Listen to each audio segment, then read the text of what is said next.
Tôt ce matin, c'est en pleine campagne que je dois retrouver Don Andrés Solis, propriétaire de l'hacienda San Lorenzo de Aque.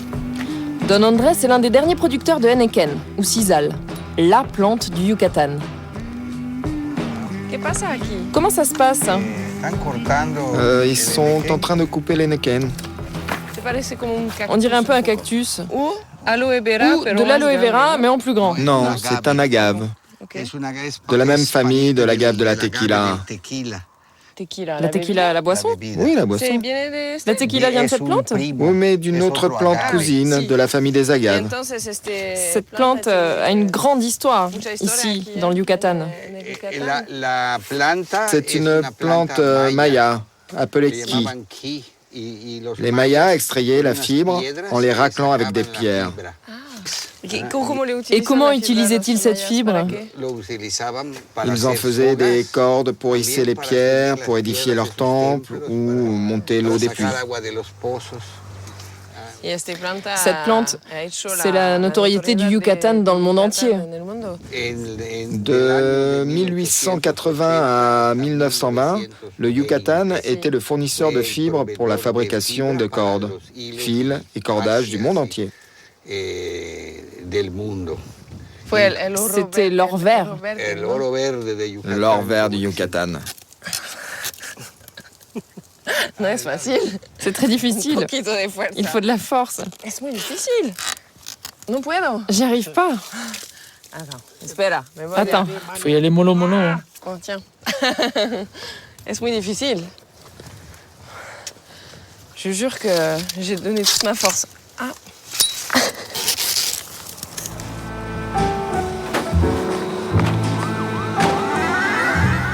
Esto es duro como acero de prisión, como cuando mi voz ataca el micrófono. Esto es duro como acero de prisión, como cuando mi voz ataca el micrófono. Don Andrés, cet endroit est incroyable. À l'apogée du Heineken, en 1912, les machines de l'hacienda tournaient à plein régime et chaque jour, on taillait près de 300 000 feuilles pour produire 7,5 tonnes de fibres. Dans les années 50, l'apparition du synthétique a porté un coup presque fatal à cette production et la plupart des haciendas ont cessé leur activité. Don Andrés a résisté et aujourd'hui, il est parmi les derniers à produire la fibre de Heineken. C'est ici qu'on fait sécher le Heineken? Oui, c'est ici. Combien de temps? Il faut environ 3-4 heures. Et c'est bon.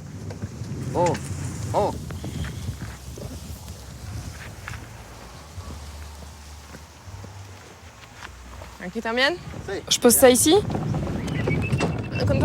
Combien de personnes travaillent ici? 14 personnes. Et aujourd'hui, ça se vend bien?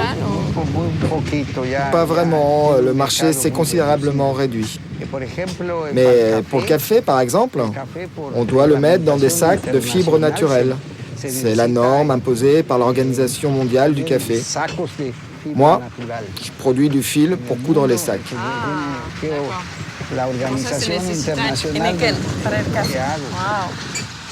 Ce sont des ruines mayas.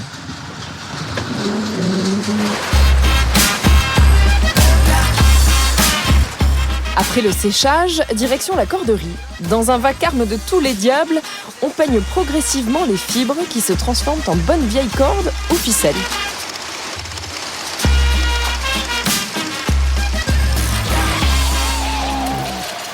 Si le Heineken est aujourd'hui en voie de disparition, il existe un autre produit totalement naturel qui lui est en train de renaître. Un latex 100% bio que l'on trouve dans les forêts tropicales au sud de la péninsule du Yucatan. Après la sieste, une institution au Yucatan, je retrouve Don Andrés, l'heureux propriétaire de l'hacienda San Lorenzo de Aque. Votre maison est très belle et très grande. Merci beaucoup, c'est très gentil. Bienvenue. L'hacienda, construite vers 1650 sur les ruines d'un immense site maya, s'est développée avec l'exploitation du Heineken jusqu'à atteindre les 2600 hectares. Il y a combien de mètres de hauteur? Ici, il y a environ 6 ou 7 mètres de hauteur. Toutes les portes sont alignées pour que l'air circule. La hauteur des plafonds contribue aussi à la ventilation. Et voici ma chambre. C'est ici que je dors, dans ce hamac. Je ne dors jamais dans un lit. Vous dormez là? Oui, je dors ici. Avec un lit si confortable juste à côté? J'aime pas les lits. La nuit, vous dormez là? Je me mets comme ça, j'enlève mes chaussures. Là, je suis bien. C'est plus frais. Waouh! Ce sont les ruines dont vous me parliez? Ce sont les ruines, oui. Là-bas, c'est le palais des colonnes. Et là, ils sont en train de restaurer le site. Le soir, c'est très agréable de s'asseoir ici. On va voir l'église? On va la voir.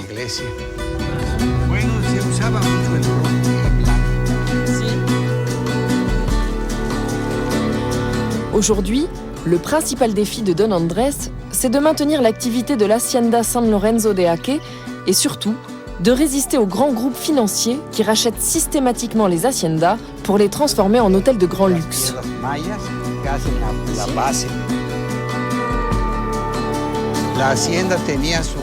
L'Hacienda avait sa propre église, sa propre piste de danse, son hôpital, son épicerie, son école.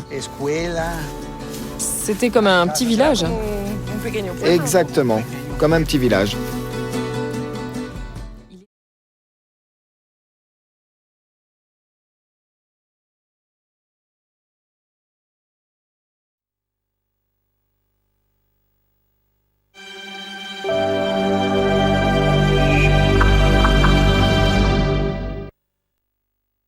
Vamos? Vamos.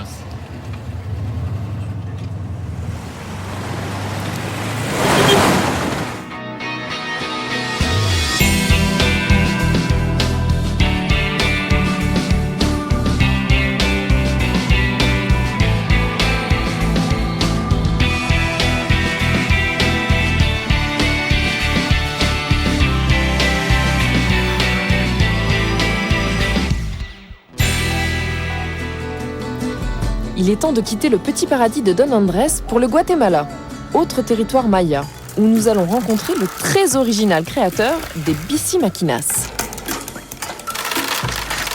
Pédalier, dérailleur, chaîne, guidon. Dans tous les pays, dresser cet inventaire, c'est décrire un vélo. Mais au Guatemala, c'est autre chose. Ici, ces mots évoquent des engins uniques au monde, les bici maquinas. Autrement dit, les machines à pédaler.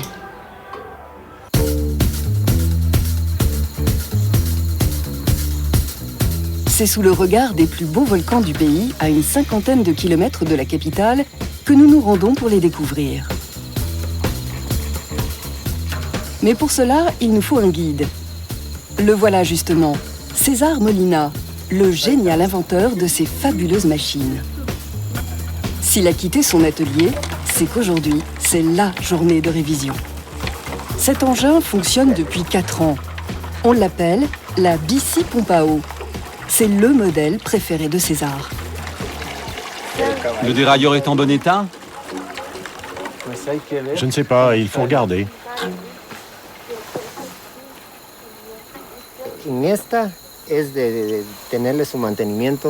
Celle-ci demande un entretien régulier. Il faut la graisser toutes les semaines.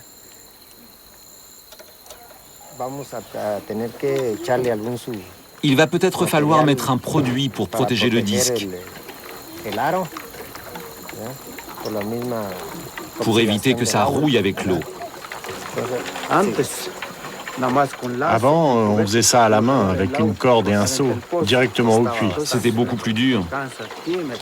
Ça me faisait mal ici, là. Maintenant, pour remplir cette bassine, celle-là et celle-là, il faut juste 15 minutes, un quart d'heure, quoi. C'est rapide.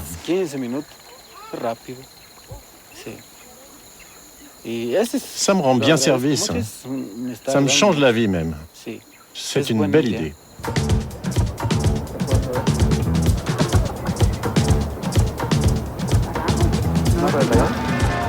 L'histoire des machines à pédaler, c'est dans cette ville de San Andrés qu'elle débute. 32 000 habitants, des rues qui montent, des rues qui descendent. Pas le terrain idéal pour faire du vélo. Et pourtant, nous ne voyons que ça.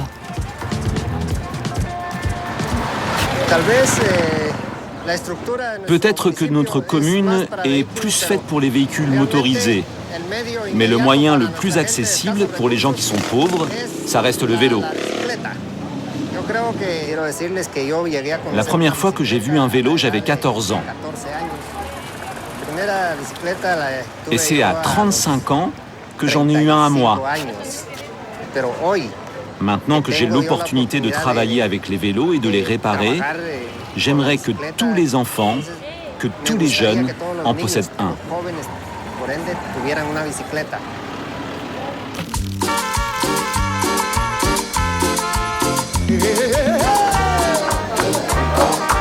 Réparer des vélos, c'est bien, mais on l'a déjà compris, César fait bien plus que cela. Car depuis 20 ans, cet homme d'apparence tranquille a une obsession. Construire des machines non polluantes, fonctionnant sans carburant, sans électricité, qui permettent aux personnes vivant en milieu rural d'effectuer à la force du mollet un travail bien plus facile qu'à la main. Et c'est ici, dans cet atelier, où des vélos en fin de vie sont dépiotés, tronçonnés, triturés, que ce petit miracle d'ingéniosité prend corps. C'est un tricycle qui va servir pour distribuer le pain. Nous avons utilisé 3 vélos pour le fabriquer. Il y en a un ici, un là, et celui qui est devant. Quand j'ai découvert ces bici maquinas, j'ai pensé que je ne vais jamais y arriver, parce que je n'avais jamais fabriqué des machines comme celle-là. De toutes ces machines à pédaler, celle qui a le plus surpris Rodolfo, c'est celle-là, l'égraineur à maïs. Grâce à elle, une personne peut en traiter 1200 kilos en une journée, soit 3 fois plus qu'à la main. Un progrès indéniable dans un pays où il est à la base de l'alimentation.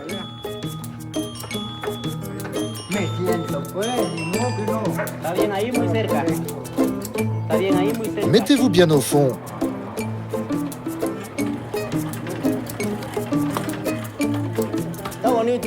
C'est génial. C'est vraiment une chouette idée. Mais c'est trop cher. Elle est bien cette bici machina, très pratique. Elle sert à égrainer le maïs. Celle-ci, elle égraine et elle fait également la farine. Combien tu la vends? 200 € pour vous. 200?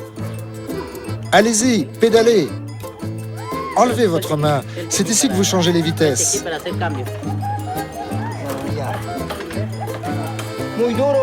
C'est dur. C'est dur, c'est vrai, mais ça simplifie aussi la vie. Tout comme la quinzaine d'autres machines inventées par César depuis 1997. La plupart sont dispersées à travers tout le Guatemala. Mais heureusement, la fille de César a conservé leurs photos sur son ordinateur. Là, c'est la bici machina dépulpeur de café. Celle-ci, c'est pour émonder des noix. Là, la bici taxi. Elle a été donnée à un homme qui n'avait presque rien. Et voici la bici machine à laver. Beaucoup de personnes qui ne peuvent pas laver leur linge à la main l'utilisent. Ils mettent leurs vêtements dedans et ensuite, ils pédalent.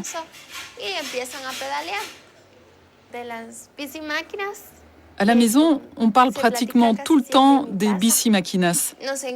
On adore lancer de nouveaux projets, construire de nouvelles machines. Quand j'étais petite, ma mère nous emmenait parfois à l'atelier. Je jouais là-bas, on me faisait monter sur les bici maquinas. Je me sentais comme un super-héros.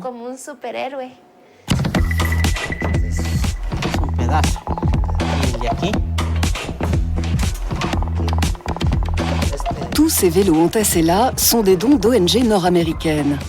Un cadeau important, sauf que le transport et les frais de douane restent quand même à la charge de César. Partant du principe que tout est bon dans le vélo, c'est dans ce bric-à-brac que nos deux géos trouvent tout font leur marché du jour. Ici, on a tout un ensemble de vélos correspondant à notre gamme complète de bicimàquinas. Par exemple, ce vélo pourrait servir à fabriquer un bicimixeur. Celui-là, une machine pour faire des tuiles. Maintenant, on cherche un châssis adéquat pour fabriquer un vélo égreneur. Celui-ci irait? Il pourrait aller.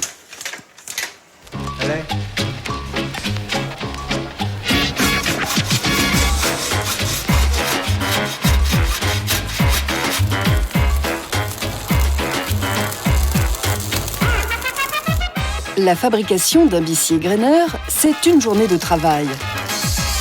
Faute de place, tout se construit en effet à la demande. Et la demande d'aujourd'hui, c'est celle d'une coopérative de femmes. Avec l'aide de cette machine, elles espèrent développer leur élevage de poulets et améliorer leurs revenus. Comme pour tous les autres modèles de bicimàquinas, le prix qu'elles paieront est une sorte de contrat de confiance locale. Traduction, il comprendra la fabrication, le transport, l'installation, la formation à l'utilisation et l'entretien. Un dernier point qui ne préoccupe pas trop César.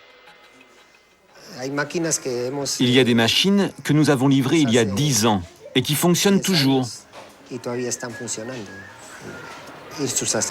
Il faut que les composants soient robustes pour pouvoir résister assez longtemps.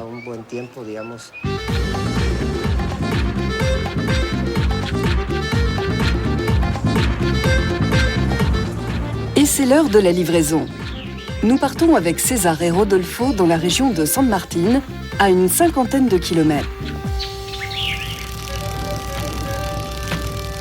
L'essentiel de la clientèle de Maya Pedal est composé de communautés rurales comme celle que nous allons voir. Des communautés très pauvres, sans électricité ou sans moyen de la payer, qui ont aussi des problèmes d'accès à l'eau. Pour elles, cette technologie toute simple et peu coûteuse présente un avantage supplémentaire. En libérant les enfants de certaines tâches manuelles, elle leur permet d'aller à l'école plus régulièrement. On arrive un peu fatigué parce que le chemin est chaotique. Voilà, là, vous avez votre bici égreneur. Et c'est le moment de passer à la pratique. Sauf que là, il y a un problème. César est sans aucun doute un inventeur de génie, mais il y a des choses auxquelles un homme ne pense pas.